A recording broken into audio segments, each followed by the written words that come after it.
भुवनेश्वर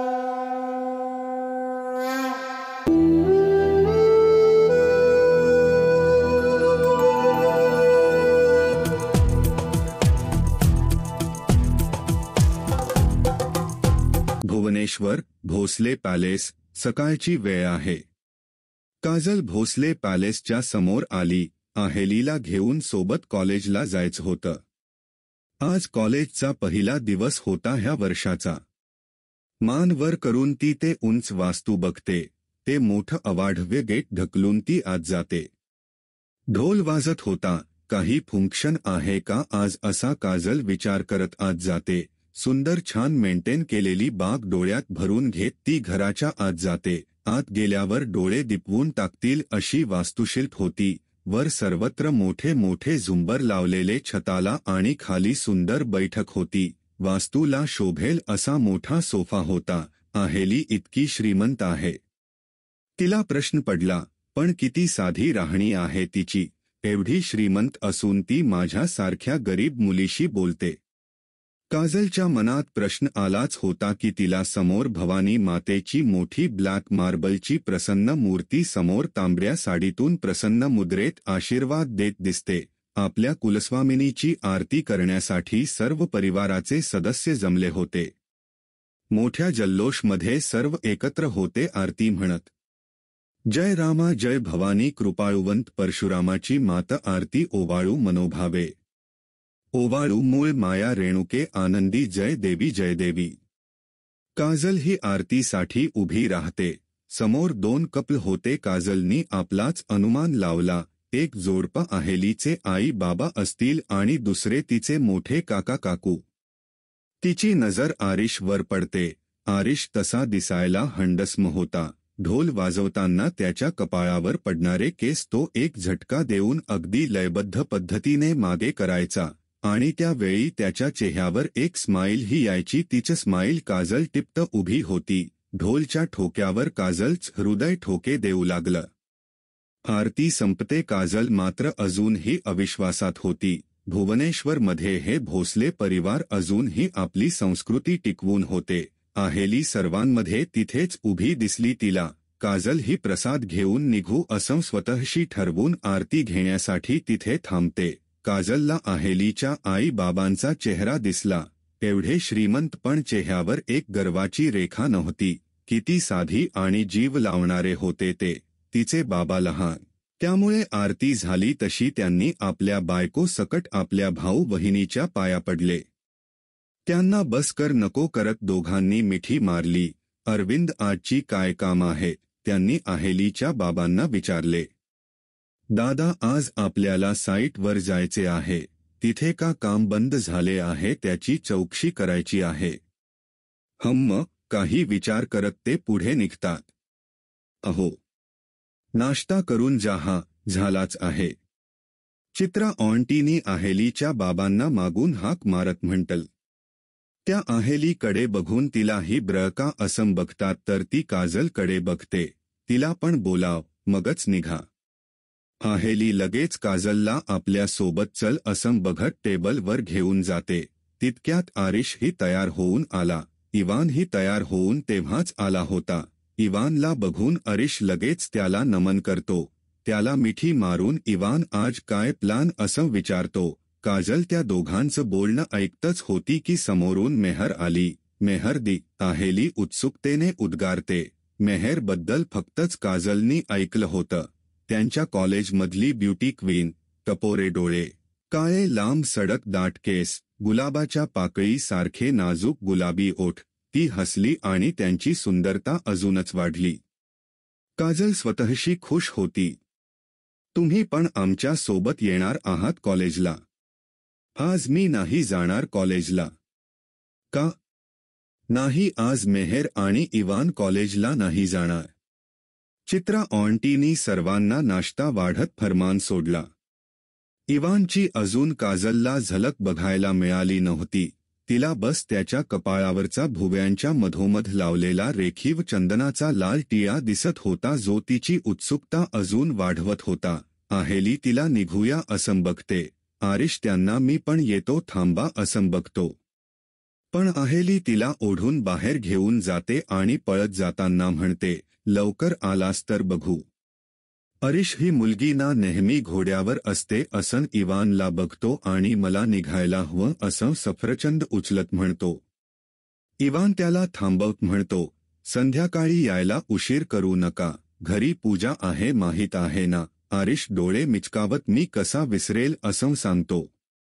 आरिश निघायला लागतो तशी चित्रा येऊन त्याला आठवण करून देते, घरी वेळेत येशील हा आज. हो आई.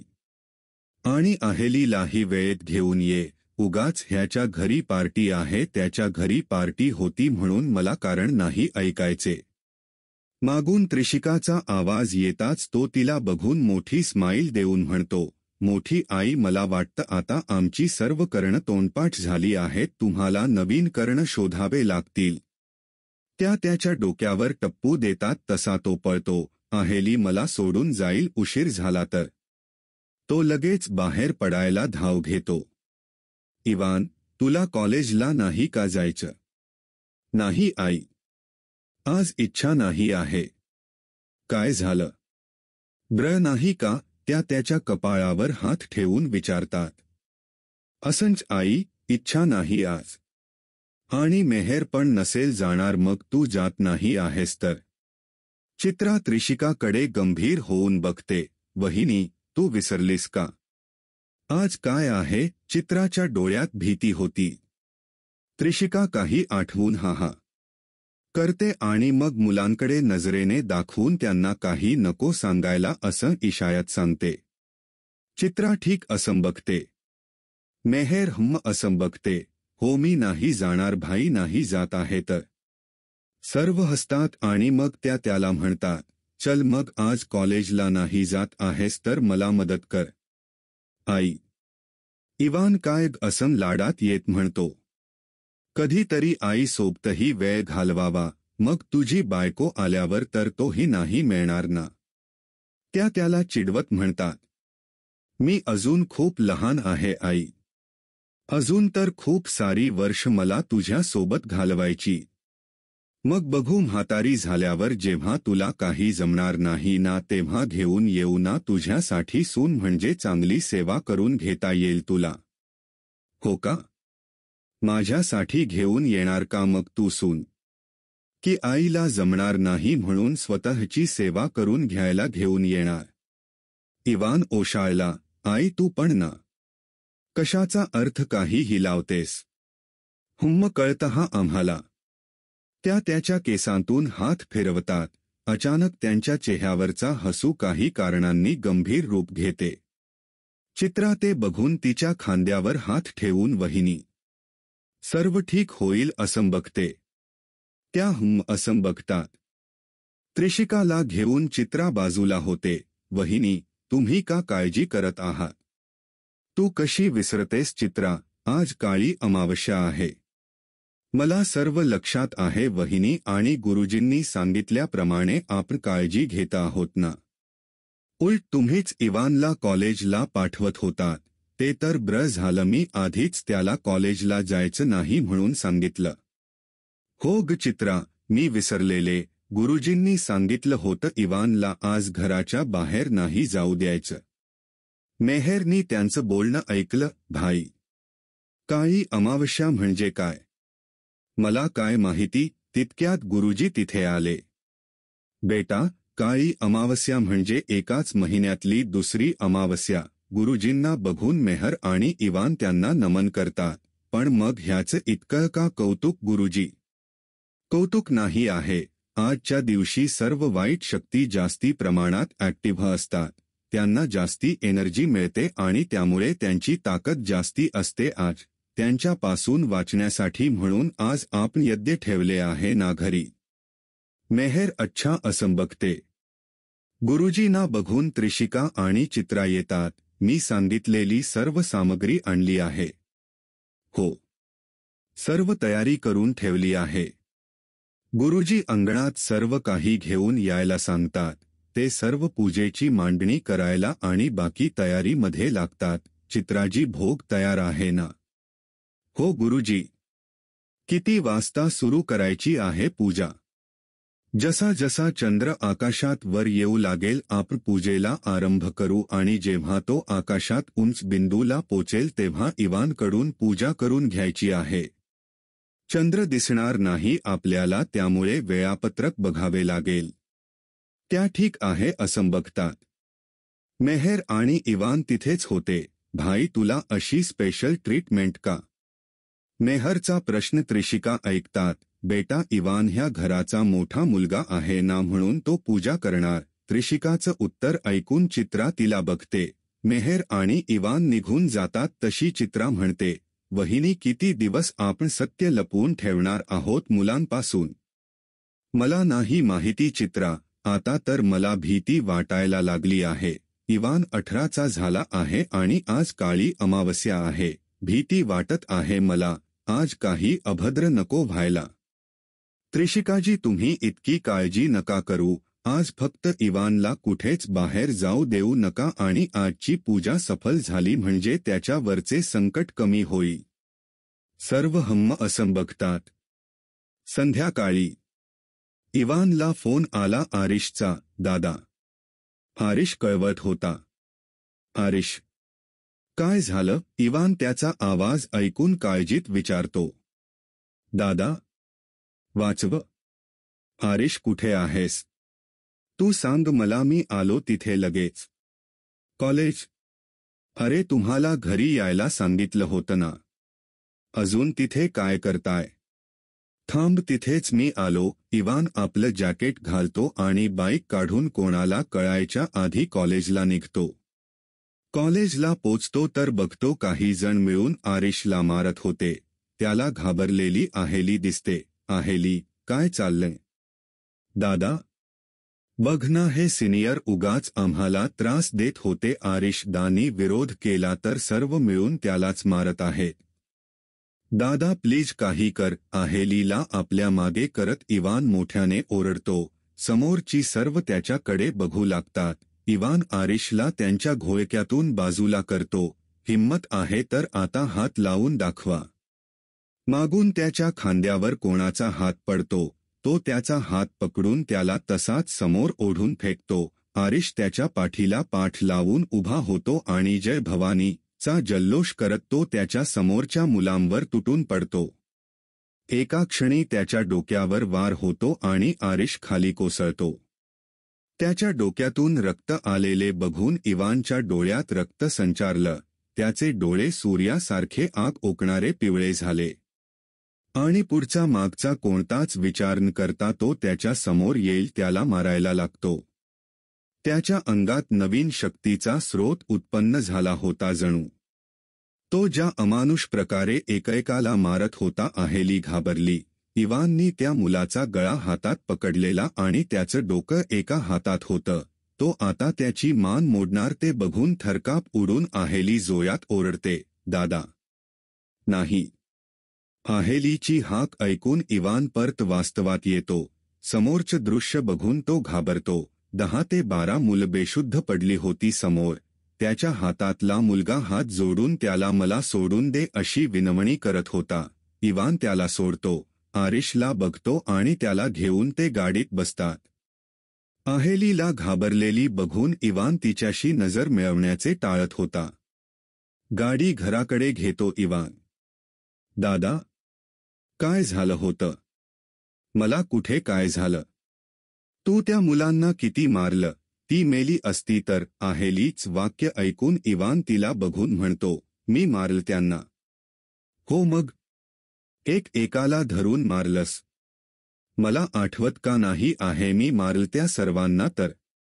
इवान स्वतःशी विचार करतो. संध्याकाळची रात्र झाली होती. इवानच्या डोक्यात गुरुजींनी म्हटलेल्या गोष्टी फिरत होत्या. जसा जसा चंद्र आकाशात चढेल आज वाईट शक्तींना एनर्जी मिळणार. इवान गाडी घरी लावतो तर सर्व त्याच्या काळजीत होते. आरिशला त्याला घेऊन येताना बघून चित्रा गडबडून विचारते, तू कुठे गेला होतास? तुला सांगितलं ना घरातून आज बाहेर पडायचं नाही. आरिशला काय झालं? इवान. काकू. कॉलेजमध्ये भांडण झालं. काय? भांडण? पहिल्याच दिवशी. काय करता तुम्ही मुलं? त्रिशिका अरिशच्या जखमांवर औषधं लावत म्हणतात. मोठी आई, आम्ही काहीच नाही केलं. आम्ही तर कॉलेजनी फ्रेशर पार्टी ठेवली होती त्याची मज्जा घेत होतो. काही सिनियर आले आणि उगाच दादागिरी करू लागले. आमची पार्टी खराब केली त्यांनी. आहेली. वर तोंड करून उत्तर देत आहेस, जा पूजेसाठी तयार हो. आणि तू इवान?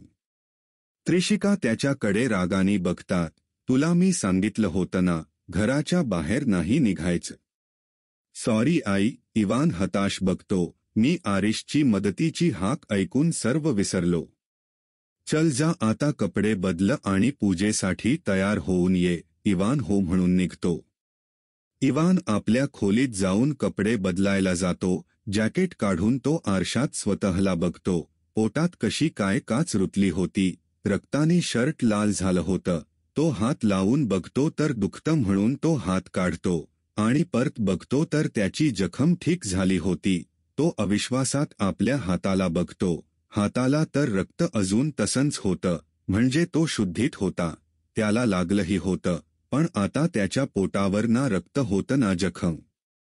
तो परत हात लावून बघतो, ना दुखत होते ना निशाण होते, जणू त्याला काही झालेच नव्हते. इवान चक्रावून गेला होता. तो चेहऱ्यावर पाणी मारतो. त्याला इवान अशी हाक ऐकू येते. तो आरशात बघतो. त्याला स्वस्तच एक वेगळंच प्रतिबिंब दिसतं. त्याला स्वतःच्याच डोळ्यात बघायची भीती वाटली. सर्व पूजेत होते बाहेर मोकळ्या आकाशाखाली. सर्वत्र अमावस्यामुळे अंधार होता. यज्ञेचा प्रकाश सर्वत्र पसरला होता.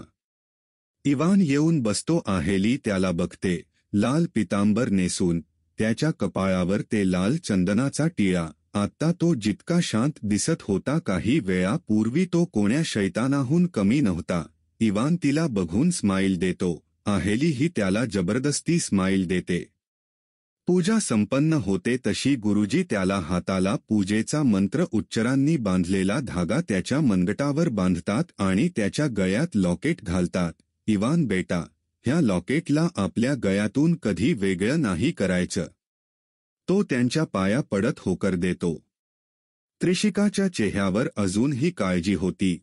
तुम्ही घाबरू नका, सर्व ठीक होईल. पण गुरुजी इवानला बाहेर जाऊ नको म्हणतल तरी तो गेला. इवान आपल्या खोलीकडे जायला निघतो. इवान त्याला हाक ऐकू येते. तो वळून बघतो. आवाजाच्या दिशेने एका झटक्यात त्याच्या डोळ्यात वेगळीच चमक होती. त्याचे डोळे जणू पिवळ्या रंगाची आग ओकत होते. परत तो क्षणात पलटतो तसा त्याच्या डोळ्यांचा रंग बदलतो. काळ्या रात्रीसारखे ते काळे होतात. आहेली त्याच्या सोबतच असल्याने तिने हे सर्व बदल बघितले होते. ती घाबरली होती. इवानशी काही बोलायचं म्हटलं तर त्याला त्याचं हे बदललेलं रूप काही लक्षातही नसायचं.